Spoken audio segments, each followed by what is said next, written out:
What's up, guys? Kevin here.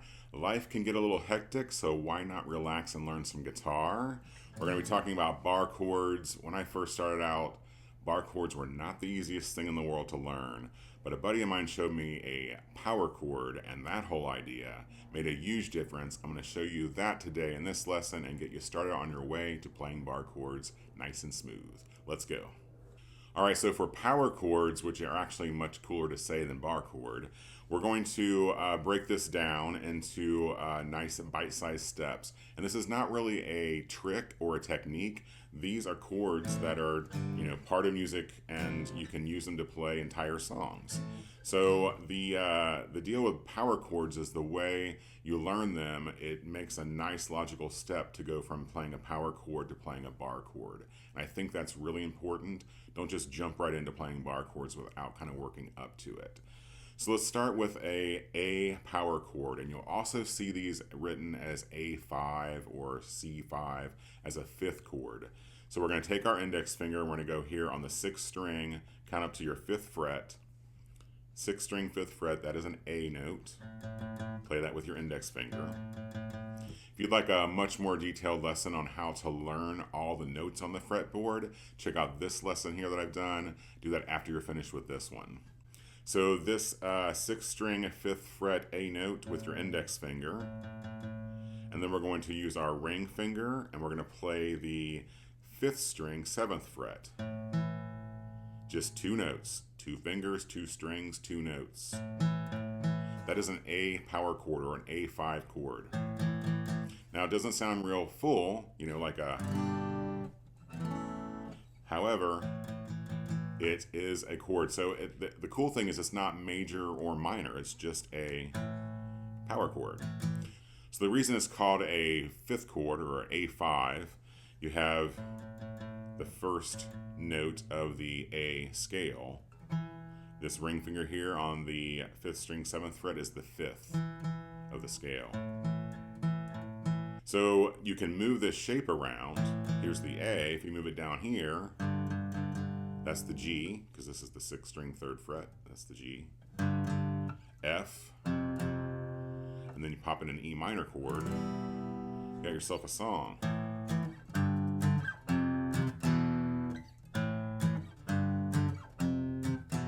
Hit the road, Jack, and don't you come back no more, no more, no more, no more. So even with this simple concept with 2 strings, 2 fingers, 2 notes, very practical. If you like this lesson, be sure and hit that like button. I would really appreciate it. Now we're going to, that's the foundation. Now we're going to build a little bit on this foundation. You got your index finger on the 6th string, 5th fret. Got your ring finger here on the 5th string, 7th fret. We're going to add a 3rd note with our pinky. The pinky is going to play on the 4th string, 7th fret, right here beside our ring finger. Now you've added a little more depth to that chord. When you add in that pinky finger to play the 4th string on that 7th fret, that's another A note. It's just an octave higher. So it kind of fills that out. Now, when you're looking at this, you might be like, he's playing a bar chord, and I'm not. I have not yet kind of gotten to the point where we're going to use our index finger to bar the rest of the strings on that 5th fret, for example, for that A power chord, to turn it into an A bar chord. And this is a great thing because it teaches you and it gets you used to some important things. Where your thumb is. Playing bar chords, power chords, it's important to pay attention to where your thumb is so you can get good pressure. It's going to help you with your wrist. You don't want to have your wrist down too low or too high. Pay attention to kind of where your elbow and your shoulder are. So, and then also how to apply that pressure to those strings to get those notes to ring out. All those things add up to playing bar chords after this power chord kind of stepping stone, if you want to call it that. So moving those around the neck, very cool, because you can get, a ton of different chords from one shape. The other thing you can do is play these on the 5th string. So learning those notes on the fretboard is important. On this 5th string, you can do the same thing. So you have the same shape, just move it up to strings 5, 4, and 3. Now this 5th string on the 5th fret is a D. So you've got an A power chord here. Move it up the string there and you got a D. Same ideas. Now the next thing to do is to start tackling those bar chords when you're comfortable with these power chords. And you can play a ton of songs with power chords. Start with that Hit the Road Jack.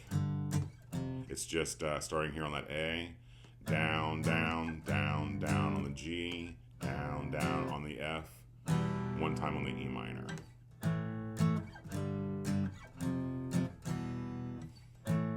That first strum on each chord is a little bit longer. So long, short, long, short, long, short, E minor. And you might start feeling your finger want to naturally make this bar chord. So let's talk about that. We're here on this A power chord and moving into the bar chord world. Your index finger's already there.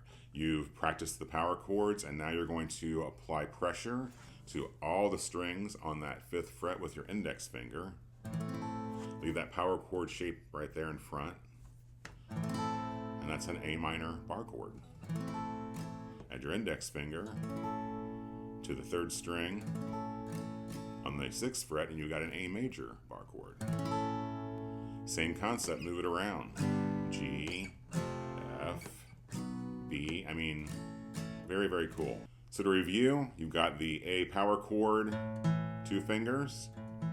You get used to that and moving it around. Add in that pinky finger. And you're used to that. Bar all those notes on that 5th fret. Leave that shape in place and you've got that A minor bar chord.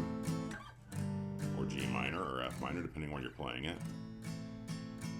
And you can use this middle finger to kind of help you get some pressure on that bar. But if you want to move to the major chords in the bar world, you're going to be using that middle finger to fret that 3rd string, 6th fret to complete that shape. And really all it is, you got a bar here, you're playing an E major, that super important E shape right in front of that bar. And there's your majors.